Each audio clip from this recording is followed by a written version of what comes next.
Okay. There are even more advantages, and I'll cover them in just a minute. But first, let me address that question that I know is nagging you in the back of your mind. You're saying to yourself right now, okay, this all sounds great. Everything you've said so far makes a lot of sense, and I'm interested. But hey, pal, what's the catch? We all know that anything that sounds too good to be true probably isn't. Hey, I hear you. Between Enron, Bernie Madoff, and the great stock market meltdowns of the 2000s, a healthy dose of cynicism, skepticism, or both is not only understandable, it's just plain smart. I'll tell you what the catch is, and trust me, it's more like 6 seconds of turbulence on your 6-hour flight to Hawaii on your personal jet plane than a catch. But first, a quick reality check. Just because you've never heard of this before doesn't mean that it doesn't exist, doesn't mean that hundreds of thousands of people aren't already using it, and doesn't mean that all of the advantages that I've talked about aren't absolutely real and sitting there just waiting for you. So, here's the 6 seconds of turbulence catch. Per IRS rules, you have to fund the plan I'm telling you about with after-tax dollars. In other words, you can't deduct the amount you contribute off your current year's taxes like you can with a qualified plan. That means that if you were to contribute $6,000 this year in an IRA versus this retirement savings vehicle, you'd in reality pay an extra $2,000 in taxes this year, assuming a 33% tax bracket. If you're in a lower tax bracket, naturally, your tax savings would be less. That sounds like a drawback, right? Well, actually, no. To understand why funding with after-tax dollars instead of before-tax dollars like you would with a qualified plan is not a drawback, you just need to understand the alternatives.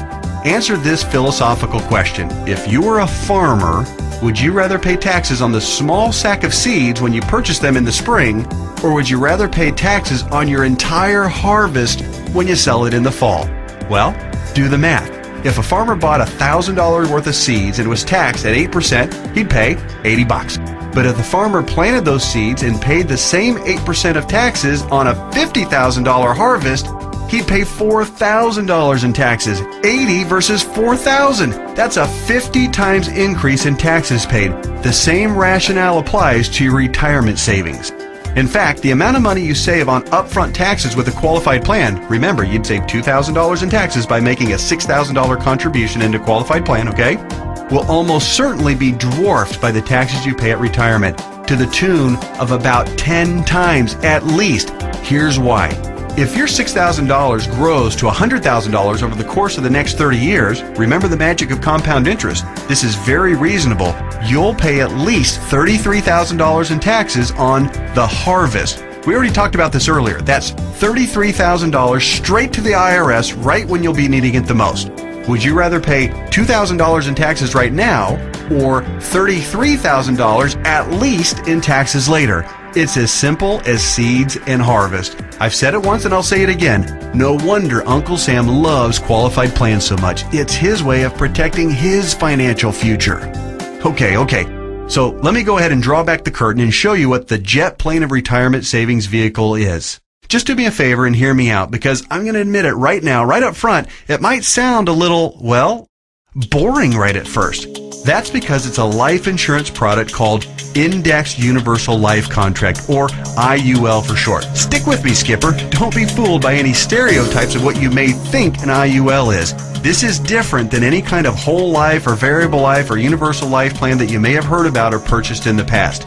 The fact is, IUL is a lot more about savings than it is about life insurance, although it does do a nice job of providing that too. Hopefully the tax advantages and principal protection advantages I've told you about are clear enough and big enough to keep you interested. But you also need to know that the IUL, when structured and funded properly, beats the pants off of any other kind of retirement savings plan in every comparison category that matters, including growth potential, risk avoidance, liquidity of funds, flexibility of contributions, flexibility of distributions, longevity of distributions, and fees. Everything.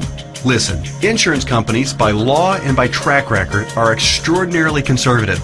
Yeah, I know that AIG tanked it, and you might be thinking that all insurance companies are going bust. Nothing could be farther from the truth. Life insurance companies that offer IULs, as a rule, have massive cash reserves.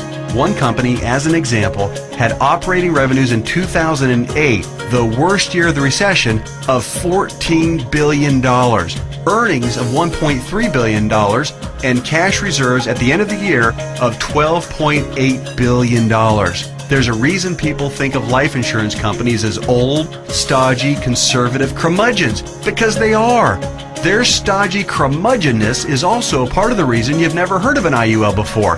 Life insurance companies thrive with things like risk management, actuarial tables, and other boring life insurance stuff.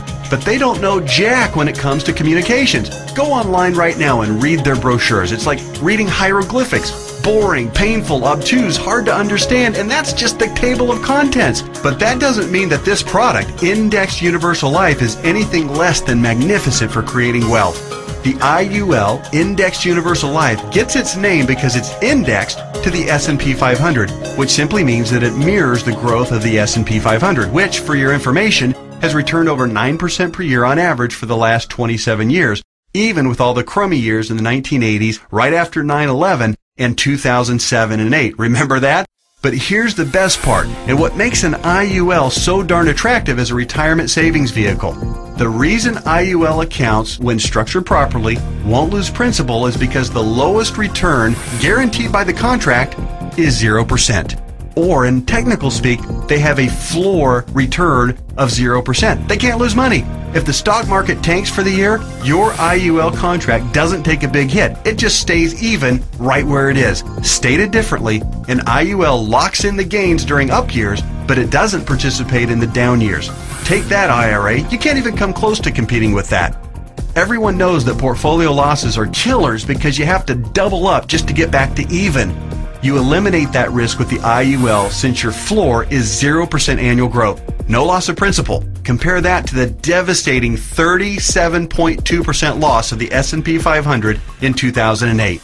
If you were indexing your IRA against the S&P 500 and therefore did not have the 0% floor like you would with an IUL contract, if you had a $1 million portfolio on January 1st of 2008, you would have ended the year with just $628,000. Ouch! Even with the big bounce back year of 2009, where the S&P returned 23.6%, the $628,000 you had left after getting killed in 2008 would have only grown to about $775,000. Still deep in the hole.